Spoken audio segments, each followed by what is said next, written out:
और घड़ी में बज चुके हैं 5। रोज की तरह श्वेता और अनंत ये खास बुलेटिन लेकर हाजिर है, जिसमें हमारी पूरी कोशिश होती है कि इस बुलेटिन में हम उन खबरों को जगह दें जिससे है आपका सरोकार, या फिर वो खबरें जो बड़ी खबरें हैं आपको जानना जरूरी है और आप किसी वजह से अगर मिस कर गए हो तो इस बुलेटिन में आपको वो खबरें मिलेंगी। तो चलिए शुरू करते हैं खबरों के सिलसिले को। सबसे पहले बात कर लेते हैं दिल्ली में यात्रियों की सहूलियत की। दिल्ली मेट्रो रेलवे कॉरपोरेशन यानी डीएमआरसी ने IGI domestic airport metro station के मेजेंडा लाइन और डोमेस्टिक एयरपोर्ट टर्मिनल 1 की अराइवल टर्मिनल की कनेक्टिविटी के लिए बने नए सबवे को खोल दिया है। इससे पैदल यात्रियों को दोनों जगह आने जाने में बेहद सुविधा होगी।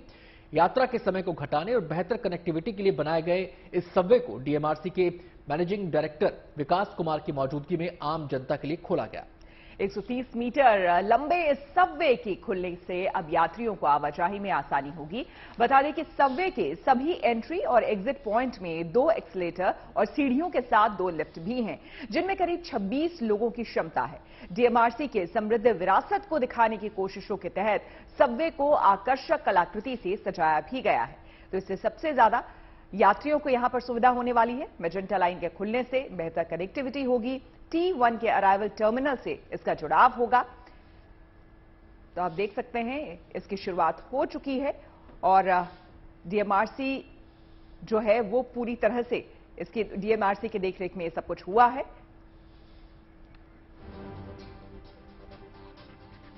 और अब बात बीमा की, जिसको लेकर अच्छी खबर है। अब क्लेम के लिए भी नहीं लगाने होंगे आपको चक्कर। अब सभी इंश्योरेंस प्रोडक्ट्स को डिजिटल करने की तैयारी हो रही है, जिससे कि पॉलिसी धारकों को बहुत बड़ी सुविधा मिल जाएगी। नई पॉलिसी डिटेल खरीदना तो पहले से ही शुरू हो चुका है, लेकिन अब इंश्योरेंस कंपनियों को पुराने बीमा प्रोडक्ट्स को भी डिजिटल रूप में बदलना जरूरी होगा। आईआरडीए के निर्देशों के मुताबिक 2023 के खत्म होने तक सभी इंश्योरेंस प्रोडक्ट्स डिजिटल फॉर्म में कन्वर्ट किए जाएंगे, जिसके बाद नई से पुरानी तक की सभी इंश्योरेंस पॉलिसी डिजिटल हो जाएगी। इसके अलावा बीमा क्लेम के निपटारे के लिए भी अब बड़ी पहल हो रही है। देश भर में अब क्लेम सेंटर बनाए जाएंगे ताकि लोगों को क्लेम सेटलमेंट में दिक्कत या देरी ना हो।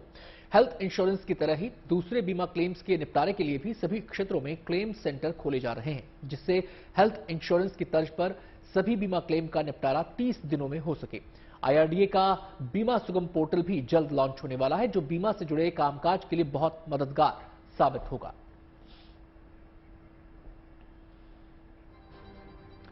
और अब बात महिला शक्ति की। भारतीय सेना के फायर एंड फ्यूरी कॉर्प्स की महिला कैप्टन शिवा चौहान ने दुनिया के सबसे मुश्किल और खतरनाक कहे जाने वाले युद्ध क्षेत्र पर मोर्चा संभाल लिया है। कैप्टन शिवा इस वक्त 15,632 फीट की ऊंचाई पर मौजूद पोस्ट पर ड्यूटी कर रही हैं।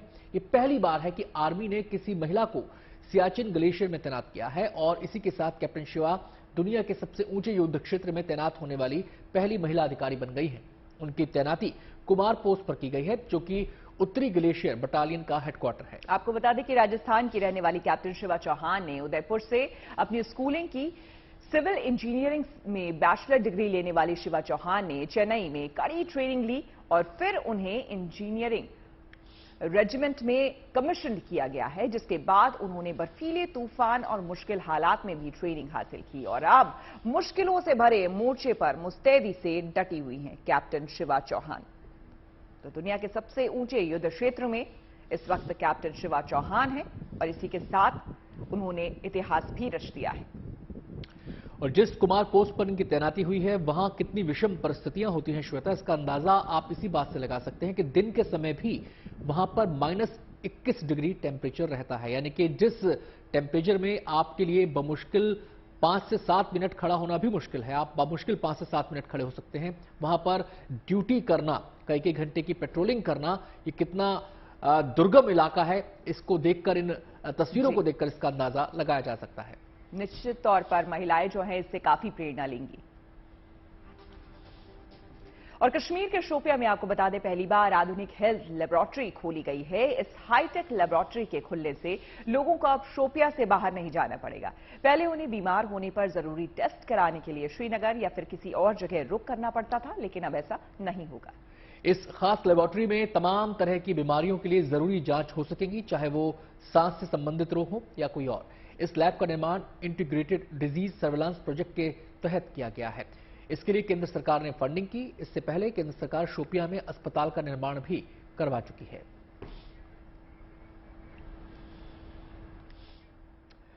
रेल का सफर शानदार ही नहीं, जायकेदार भी होगा। आने वाले वक्त में आपको बिहार से गुजरते हुए बिहार से आने वाली ट्रेनों में नाश्ते में लिट्टी चोखा, दही चूड़ा और मनेरी लड्डू भी खाने को मिल सकते हैं। ऐसा होगा रेलवे की एक नई पहल पर, जिस पर आईआरसीटीसी ने काम करना शुरू कर दिया है। आपको बता दें, रेल अधिकारियों की माने तो लिट्टी चोखा, मखाना खीर, दही चूड़ा और मनेर के लड्डू को नाश्ते के तौर पर परोसने की तैयारी है, जबकि लंच के लिए मोटे अनाज जैसे कि बाजरा, कोदो, ज्वार से बनी डिशेस जो हैं वो वहां पर देने की बात कही जा रही है। आईआरसीटीसी के प्लान के मुताबिक बिहार में जिस स्टेशन से ट्रेन रवाना होगी वहां की लोकल डिश को ट्रेन में सर्व किया जाएगा।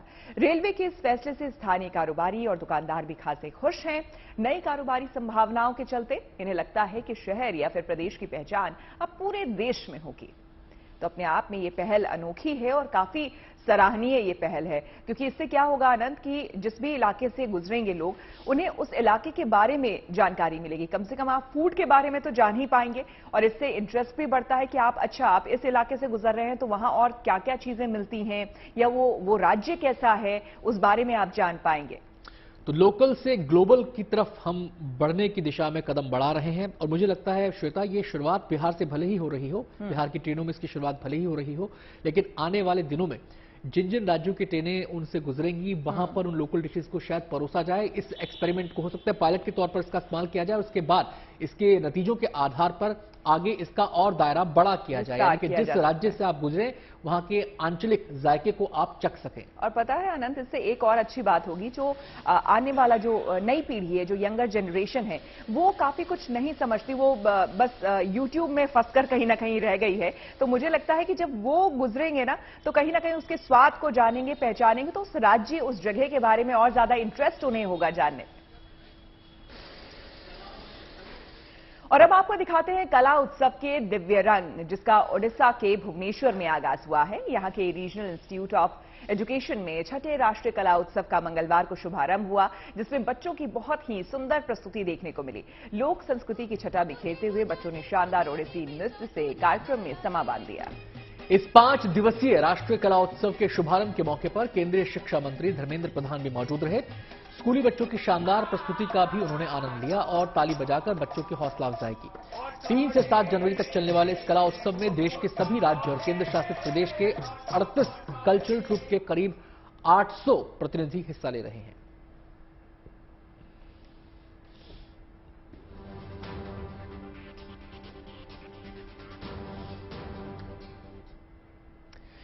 और अब आपको दिखाते हैं एक ऐसा अंडा जिसे देखकर आप भी हैरान रह जाएंगे। पोल्ट्री फार्म वाले इसे सबसे बड़ा अंडा होने का दावा कर रहे हैं। तमिलनाडु के कोयंबटूर को देश का सबसे बड़ा पोल्ट्री हब माना जाता है और ये मामला वहीं का है। आप तस्वीरों में देख सकते हैं, अंडों के बीच में एक सबसे अलग बड़ा सा अंडा नजर आ रहा है जो करीब 8.1 इंच का है। इस पोल्ट्री फार्म को चलाने वालों के मुताबिक उन्होंने सबसे बड़े अंडे का प्रजनन किया है। आपको बता दें, इस पोल्ट्री फार्म की शुरुआत महज 5 से 6 मुर्गियों से हुई थी। एक ग्रेजुएट महिला की देखरेख में इसका संचालन हो रहा है।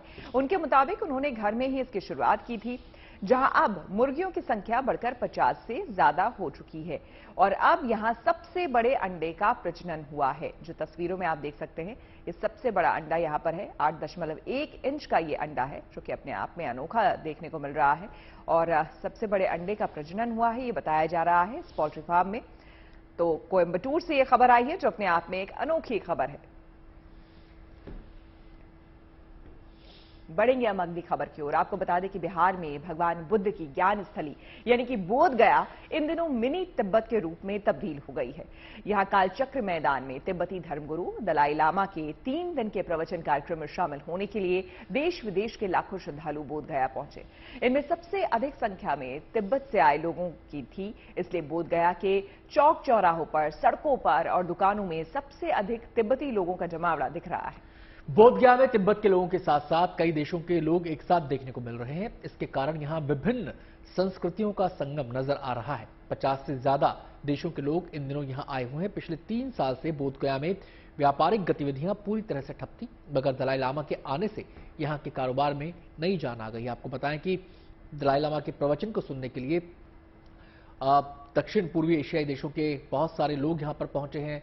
यूरोप से भी लोग यहां पर आए हैं। 50 देशों से करीब यहां पर लोग आए हैं और भारी संख्या में श्रद्धालुओं के पहुंचने से यहां का जो स्थानीय कारोबार है, यहां के जो स्थानीय व्यवसायी हैं, वो काफी खुश हैं। उनको ये लगता है कि उनके कारोबार को इससे तेजी मिलेगी और पर्यटन को बढ़ावा मिलने से उनकी आमदनी में भी इजाफा होगा। और अब उस सफर की करते हैं जिसका इंतजार बनारस बेसब्री से कर रहा है। काशी में पीएम मोदी की एक और महत्वाकांक्षी योजना जल्द ही मूर्त रूप लेने वाली है। इसके तहत काशी से डिब्रूगढ़ तक गंगा विलास क्रूज सफर करने वाला है। ये यात्रा 13 जनवरी को शुरू होगी और 50 दिन बाद क्रूज डिब्रूगढ़ पहुंचेगा। 13 जनवरी को प्रधानमंत्री मोदी अपने इस ड्रीम प्रोजेक्ट की शुरुआत करेंगे, जिसके बाद वाराणसी से गंगा विलास क्रूज अपने सफर पर निकल जाएगा। आपको बता दें, इस तरह किसी भी रिवर शिप की सबसे लंबी यात्रा का इतिहास रचा जाएगा, जो यूपी में काशी से शुरू होकर असम के डिब्रूगढ़ तक होगी। इसमें एक अहम पड़ाव पड़ोसी मुल्क बांग्लादेश भी होगा। यात्रा के दौरान ये रिवर शिप 27 रिवर सिस्टम से गुजरेगा। काशी गंगा विलास क्रूज शिप 32 स्विस मेहमानों को लेकर कोलकाता से काशी पहुंचेगा। इसे 22 दिसंबर को ही रवाना किया जा चुका है। ये 10 जनवरी तक काशी पहुंच जाएगा और इसके बाद 13 जनवरी को काशी से ये गंगा विलास क्रूज डिब्रूगढ़ के लिए रवाना होगा। इस दौरान 50 दिनों में ये क्रूज 3200 किलोमीटर का सफर तय करेगा। तो अपने आप में ये क्रूज अनोखा होने वाला है, जिसमें कई जगह लोगों को देखने को मिलेंगे, जिसमें कि काशी विश्वनाथ मंदिर भी है, वो भी देखने को मिलेगा। साथ ही साथ पश्चिम बंगाल भी जब वो जाएगा तो वहां भी कई ऐसे जगह है, जैसे कि सुंदरबन है, वहां भी लोग वो देख पाएंगे। कई लोग जाना चाहते हैं लेकिन मे बी रूट्स की वजह से या फिर डिस्टेंस की वजह से नहीं जा पाते हैं। लेकिन एक बार जब आप इस क्रूज में बैठेंगे तो कई ऐसी दर्शनीय जगह हैं जहां पे आप जा पाएंगे, या आपका मन हो, आप कभी नहीं जा पाए हो तो आप उस जगह को भी देख पाएंगे। और संगम नगरी प्रयागराज में माघ मेले के दौरान लोग प्लास्टिक के थैलों का इस्तेमाल नहीं कर सकेंगे। 6 जनवरी से लगने वाले माघ मेले के लिए संगम नगरी प्रयागराज को इस बार नो प्लास्टिक जोन घोषित किया है।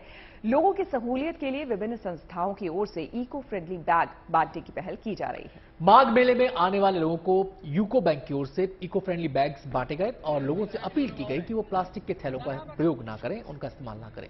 लोगों को जागरूक करने की अपील भी की जा रही है, यानी कि जो लोग वहां पर पहुंचे हैं वो आपस में भी जागरूकता फैलाएं।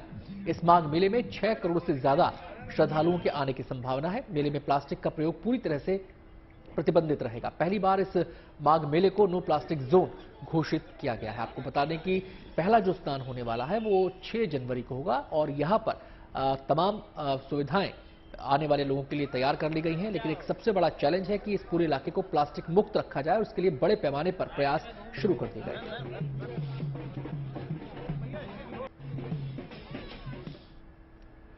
प्रयागराज में 2 दिन बाद शुरू होने वाले माघ मेले में पहुंचने के लिए तीर्थयात्रियों और श्रद्धालुओं की सहूलियत के पुख्ता इंतजाम किए जा रहे हैं। लोगों को मेले में आवाजाही में सुविधा हो, इसके लिए यूपी सरकार ने माघ मेले के लिए 2800 अतिरिक्त बसें चलाने का फैसला किया है, जबकि 200 बसें रिजर्व रहेंगी। वहीं प्रयागराज के नजदीक के तीर्थ स्थलों के लिए भी 80 बसों का इंतजाम किया जाएगा। मौनी अमावस्या साथ ही बसंत पंचमी के स्नान पर भारी भीड़ उमड़ने की संभावना को देखते हुए क्षेत्रवार बसों का आवंटन किया गया है। खासतौर से 20 जनवरी से 27 जनवरी तक स्पेशल बसों के संचालन पर मुख्य फोकस रहेगा। माघ मेले का समापन 5 फरवरी 2023 को माघी पूर्णिमा के दिन होगा। तो आपको बता दें, इसके लिए पूरी तरह से एडमिनिस्ट्रेशन भी जो है वो तैयारियों में लगा हुआ है। 5 फरवरी को होगा माघ मेले का समापन और उससे पहले यात्रियों के आने के लिए, श्रद्धालुओं के आने के लिए, रुकने ठहरने के लिए तमाम इंतजाम किए जा रहे हैं। उत्तर प्रदेश के प्रयागराज में एक बड़ा बदलाव होता दिख रहा है। यह बदलाव खेती के क्षेत्र में एक नई कहानी रच रहा है, गढ़ रहा है एक नई कहानी। आपको बता दें कि किसानों की स्थिति में सुधार की ये कहानी अब दूर तक असर दिखाती दिख रही है। ये कहानी है प्रयागराज के ट्रांस यमुना इलाके की। ये इलाका अब गुलाबों की खुशबू से लोगों को अपनी तरफ आकर्षित कर रहा है। गुलाबों की मांग ने यहाँ के किसानों के लिए अवसर खोल दिए हैं, उसका लाभ जमकर वो उठा भी रहे हैं। अब ट्रांस यमुना का इलाका गुलाब की टोकरी बन गया है। यहां से गुजरने पर आपकी नजरों में जो नजारा दिखेगा वो अद्भुत है। विभिन्न किस्मों के रंगीन गुलाब आपकी नजरों से उतरेंगे ही नहीं और मीठी सुगंध के क्या कहने, यह आपको अनायास ही अपना दीवाना बना लेंगी। गुलाब की खेती के चलते यहां लोगों को रोजगार भी मिल रहा है।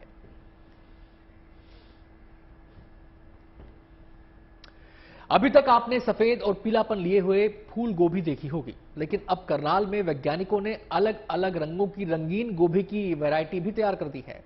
ये रंगीन गोभी न केवल किसानों की आय दोगुनी करने में सहायक होंगी, बल्कि पौष्टिक भी होंगी और लोगों को गंभीर बीमारियों से भी बचाएंगी। देखिए, करनाल में इजराइल के सहयोग से स्थापित सब्जी उत्कृष्टता केंद्र धरौंडा में बैगनी और पीले रंगों की गोभी उपजाई जा रही है। वैज्ञानिकों ने दावा किया है कि रंगीन गोभी को आहार में शामिल करने से यहां मोटापे में कमी आएगी और साथ ही दिल की बीमारियों से लड़ने में सहायक भी ये गोभियां होंगी आपके लिए। इसके अलावा इस गोभी में कैंसर से बचाव करने वाले तत्व भी हैं। किसान इस रंगीन गोभी को उगाकर भारी मुनाफा कमा सकते हैं। दिल्ली जैसे शहरों में रंगीन गोभी की भारी डिमांड है। तो ऐसा नहीं है कि सिर्फ ये कलर जो है वो फैक्टर है इस गोभी को खरीदने से। अगर आप इस गोभी को खरीदते हैं और अपने खाने में शामिल करते हैं तो कई गंभीर बीमारियों से आप बच भी सकते हैं। आपने इंसानों और बेजुबानों के रिश्ते पर बनी फिल्में तो बहुत देखी होंगी, लेकिन मुंबई में इसकी जीती जागती मिसाल देखने को मिली है। एक परिवार ने अपने पालतू कुत्ते के लिए कुछ ऐसा किया कि उसकी हर तरफ तारीफ हो रही है। मुंबई के इस परिवार ने वफल नाम के 4 साल के कुत्ते की जान बचा ली। दरअसल इस कुत्ते को जन्म से ही दिल की बीमारी थी। इस वजह से वो खेलते समय अक्सर थक जाता था, यहां तक कि उसकी जिंदगी पर भी खतरा मंडरा रहा था। परिवार ने इस डॉगी का चेकअप कराया, जो जानवरों के डॉक्टर हैं उनसे कंसल्ट किया। जब पूरा चेकअप हुआ तो उसके बाद पता चला कि इस डॉगी को दिल की एक गंभीर बीमारी है।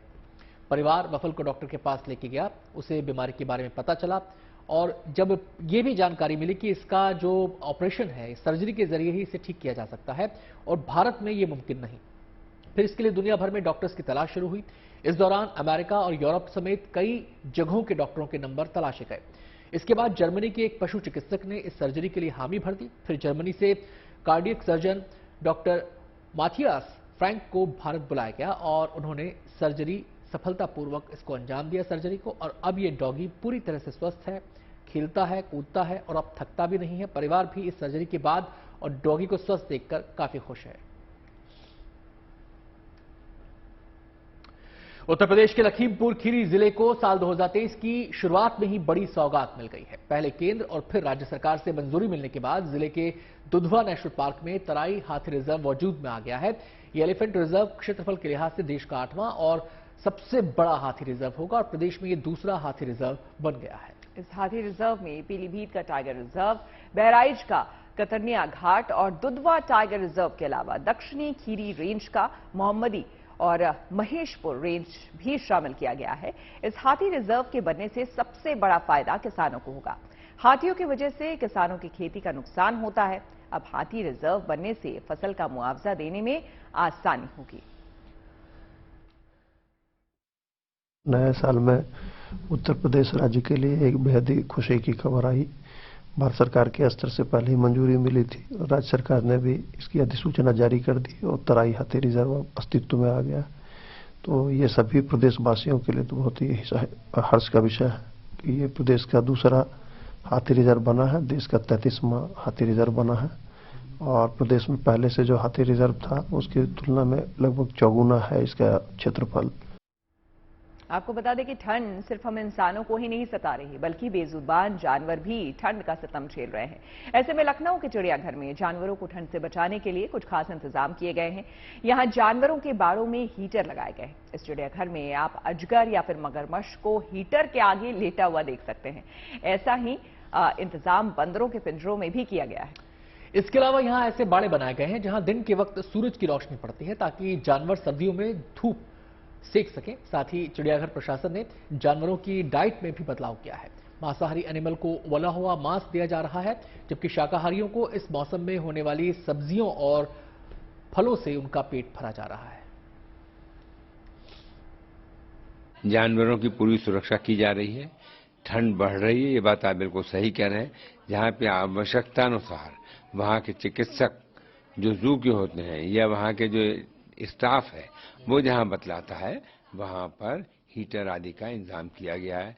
कुछ जगहों पे कंबल तक रखे गए हैं ताकि जानवर बैठना चाहे तो कंबल पे बैठ सकता है। ठंड और कोहरे से जूझ रहे वाराणसी में आम आदमी के साथ साथ दूसरे प्राणियों पर भी सर्दी का असर है। ऐसे माहौल में जीव जंतुओं को ठंड से बचाने के लिए वाराणसी में सारनाथ के चिड़ियाघर में भी खास इंतजाम किए गए हैं। इस चिड़ियाघर में रखे गए जीव जंतुओं के बाड़े गर्म रहें, इसके लिए खास उपाय किए गए हैं। आपको बता दें, साथ ही इन प्राणियों के खान पान का भी खास ख्याल रखा जा रहा है ताकि इनकी सेहत दुरुस्त रहे। सर्दी के मौसम में सारनाथ के चिड़ियाघर में बड़ी तादाद में लोग घूमने आ रहे हैं, लेकिन ठंड के कारण अपने बाड़ों में छुपकर बैठे कई जीवों का दीदार मुश्किल हो रहा है। हल्का तापमान बढ़ने पर पशु पक्षी बाड़ों से बाहर आते हैं तो लोग इन्हें देखने का लुत्फ उठाते हैं। तो तमाम चिड़ियाघरों में कुछ इसी तरह के इंतजाम किए गए हैं। सर्दी में जानवरों के लिए और ज्यादा मुश्किल हो जाती है, क्योंकि जाहिर सी बात है वो बेजुबान है, वो अपनी परेशानी कह नहीं सकते। इसीलिए चिड़ियाघर प्रशासन जो है वो विशेष इंतजाम किए हुए हैं ताकि इन बेजुबानों को भी सर्दी परेशान ना करे। और आइए अब आपको मिलवाते हैं जोश और जज्बे की जीती जागती मिसाल से। जी हां, कड़ाके की सर्दी, हार्ड कपा देने वाली हवाएं, कभी बर्फबारी, कहीं कोहरे की फुहार, इन सभी को चीरते हुए भारत की दो बेटियां साइकिल चलाकर लखनऊ पहुंची हैं। अनामिका बिष्ट और सविता महतो ने लखनऊ में मुख्यमंत्री योगी आदित्यनाथ से मुलाकात की। मुख्यमंत्री ने इन दोनों को आशीर्वाद दिया। इससे पहले मुलायम सिंह यादव की छोटी बहू अपर्णा यादव ने दोनों साइकिल सवारों का फूलमाला पहनाकर स्वागत किया। इन दोनों ने जम्मू कश्मीर के उरी से यात्रा की शुरुआत की है, जो बांग्लादेश के ढाका जाकर पूरी होगी। ये रोजाना 120 से 150 किलोमीटर तक साइकिल चलाती हैं।